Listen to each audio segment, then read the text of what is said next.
사랑하는 기쁨의 교회 성도 여러분, 안녕하세요. 오늘은 다 같이 시편 119편 153절에서 160절까지의 말씀을 함께 묵상하겠습니다. 나의 고난을 보시고 나를 건지소서. 내가 주의 율법을 잊지 아니함이니이다. 주께서 나를 변호하시고 나를 구하사 주의 말씀대로 나를 살리소서. 악인들에게는 구원이 멀어지면 그들이 주의 율례들을 구하지 아니함이니이다. 여호와여, 주의 긍휼이 많사오니 주의 규례들에 따라 나를 살리소서. 나를 핍박하는 자와 나의 대적들이 많으나 나는 주의 증거들에서 떠나지 아니하였나이다. 주의 말씀을 지키지 아니하는 겉된 자들을 내가 보고 슬퍼하였나이다. 내가 주의 법도들을 사랑함을 보옵소서. 여호와여, 주의 인자하심대로 나를 살리소서. 주의 말씀은 진리이오니 주의 의로운 모든 규례들은 영원하리이다. 아멘. 계속해서 시편의 말씀을 아침마다 묵상하고 있습니다. 우리가 어제 묵상한 시편 119편 81절에서 88절까지의 말씀을 통해 고난 가운데서도 끝까지 하나님의 말씀을 사모하며 구원의 소망을 붙드는 믿음의 끈질김을 함께 나누었습니다. 이때 시인은 자신의 연약함과 대적들의 공격 속에서도 정말 하나님의 인자하심만을 바라고 기다리는 그런 영혼의 간절함을 고백했습니다. 계속해서 우리가 시편 119편의 말씀을 묵상하고 있는데요. 이 시편 119편은 하나님의 말씀의 아름다움과 생명력을 노래하고 있습니다. 그래서 전 구절이 율법, 규례, 계명, 말씀들에 대한 찬양으로 가득합니다.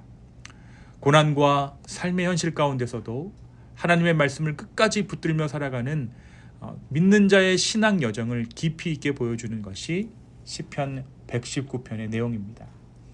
그 중에서도 오늘 우리가 묵상하는 119편 153절에서 160절까지의 말씀은 고난과 억울함 가운데서도 하나님의 말씀을 붙들고 정의와 구원을 간절히 구하는 믿는 자의 담대한 믿음을 드러내고 있는 부분입니다. 오늘 말씀에서 시인은 억압과 핍박 가운데 나를 보시고 나를 건지소서라고 부르짖고 있습니다.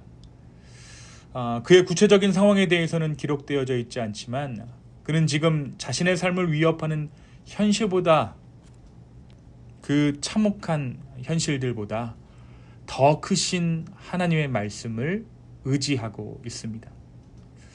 한편 그의 주변의 사람들은 어떻습니까? 한편 그의 주변의 사람들은 마치 하나님이 계시지 않는 것처럼 살아가고 있습니다. 세상의 사람들은 율법을 무시하고 진리를 짓밟습니다. 하지만 이러한 현실 가운데 이 시편 기자는 동조하지 않습니다. 오히려 시인은 하나님의 계명은 변함이 없습니다 라는 확신 가운데 자신의 영혼을 하나님께 의탁하고 있죠. 그리고 그렇게 살아가는 세상의 사람들을 향해 이제 그는 분노를 넘어 슬픈 마음까지 갖게 되었습니다. 그것이 바로 주의 말씀을 지키지 아니하는 거짓된 자들을 내가 보고 슬퍼하였나이다 라는 이 시편 기자의 고백 가운데 담겨져 있는 마음입니다. 분노를 넘어 슬픔의 마음, 분노를 넘어 긍휼의 마음을 그가 품고 있다라는 것입니다. 뿐만이 아닙니다. 우리는 때로 고난을 단지 견디는 것으로만 인식하지만 오늘 시편의 시인은 고난을 단순히 견디는 것이 아니라 그 고난 가운데 하나님의 말씀을 더욱 굳게 붙들고 있다는 것을 우리는 발견하게 됩니다. 그리고 그 말씀이 자신의 생명을 소생시키는 유일한 생명의 근원임을 고백합니다. 단지 견딘다면 시간이 약일 수 있지만 고난 가운데 하나님을 의지한다면 고난이야말로 하나님을 만나고 경험하는 귀한 자리가 될 수 있음을 오늘 이 시편의 기자가 보여주고 있는 것이죠. 그는 하나님의 자비와 인애가 과거의 신실함과 같음을 믿으며 현재의 고통 속에서도 그 신실한 사랑이 자신을 떠나지 않을 것을 확신하고 있습니다. 그러기에 그는 하나님의 말씀을 사랑하고 그 말씀 안에서 정의와 생명의 회복을 기대하고 있는 것입니다. 사랑하는 성도 여러분, 오늘 이 시편 119편의 말씀은 우리에게 무엇을 말해주고 있습니까? 먼저 오늘 말씀은 믿는 우리가 세상 가운데 세상을 향해 품어야 할 마음이 어떠한 마음인지를 말해주고 있습니다. 흔히 세상과 구별되었다라는 신앙적인 정체성을 강조하며 우리는 살아갑니다.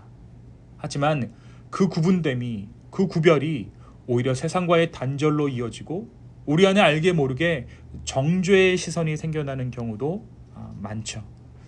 하나님의 말씀을 모른 채 살아가는 이들을 향해 때로는 안타까움보다 비난의 마음이 먼저 들기도 합니다. 그러나 오늘 시편의 기자는 고난받는 현실 가운데서도 여전히 하나님의 말씀을 사랑하고 그 말씀에 근거한 긍휼의 마음을 가지고 세상을 향해 중보하고 있습니다. 이것은 단지 자신의 구원만을 위한 기도가 아닙니다. 말씀을 모르는 자들을 향한 긍휼과 그들까지도 하나님의 정의 아래 두기를 바라는 깊은 사랑의 마음으로 세상을 바라보며 슬퍼하고 애통하며 기도하고 있는 것이죠. 사랑하는 성도 여러분, 이것이 바로 우리가 세상을 향해 품어야 할 마음입니다. 구별됨은 우월함이 아닙니다. 구별됨이 곧 우월함이 아니라 오히려 더 깊은 긍휼과 중보의 책임으로 이어져야 한다는 것.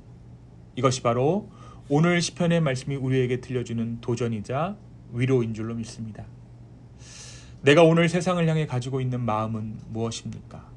오늘 이 하루 정죄가 아닌 긍휼의 마음으로 하나님의 사랑이 필요한 곳으로 세상을 바라볼 수 있는 저와 여러분 되기를 예수님의 이름으로 축원합니다. 두 번째 오늘 말씀은 우리에게 이렇게 권면하고 있습니다. 고난을 그저 버텨내는 것만으로는 고난의 진정한 의미를 찾을 수 없다라는 것입니다. 인생을 살아가다 보면 고난은 누구에게나 찾아옵니다. 믿는 자에게도 믿지 않는 자에게도 예외는 없습니다. 그러나 믿는 우리들에게 고난은 단지 견뎌내야 할 인생의 짐이 아닙니다. 시간이 모든 것을 해결해 주겠다라고 운명에 맡긴 채 시간을 보내는 것도 고난을 대하는 온전한 마음은 아닐 것입니다. 믿는 자에게는 고난은 단지 견뎌내야 할 인생의 짐이 아니라 하나님의 말씀 안에서 그 뜻을 발견하고 그분의 사랑과 인애를 새롭게 체험하는 영적 자리라는 것입니다. 오늘 이 시편 기자는 단지 고난이 끝나기를 바라고 있는 것이 아닙니다. 그는 그 고난의 한가운데서 하나님의 말씀을 더 사랑하게 되었습니다 라고 고백하고 있죠. 그리고 그 말씀이야말로 나의 생명을 살리는 능력임을 고백하게 되었습니다. 고난을 통해 더 깊은 말씀의 세계로 들어가고 그 가운데 하나님의 정의와 긍휼, 인자하심을 간구하고 있는 것입니다. 사랑하는 성도 여러분, 고난을 이겨내는 것 자체보다 더 중요한 것은 그 고난 가운데 하나님의 뜻을 발견하고 분별하는 것입니다. 그리고 그 말씀에 더욱 뿌리를 내리는 삶인 줄로 믿습니다. 고난은 우리를 무너뜨리려고 우리의 삶 가운데 찾아오는 것이 아니라 하나님의 품으로 더 깊이 이끄시는 은혜의 통로가 될 수 있는 줄로 믿습니다. 오늘 하루 삶이라는 고난의 현장을 버텨내는 것으로 만족하는 것이 아니라 삶 가운데 보여주시는 하나님의 놀라운 섭리를 발견하는 그 은혜가 우리에게 있기를 예수님의 이름으로 축원합니다. 이 시간 함께 기도하시겠습니다. 주님, 오늘 이 아침에 다시 한번 우리의 삶을 주님께 맡기며 우리의 영을 주님께 맡기며 나아갑니다. 아버지 하나님, 이 하루 우리가 삶을 살아가는 동안에 세상을 향해 긍휼의 마음을 갖는 자로 살아가게 하여 주시옵소서.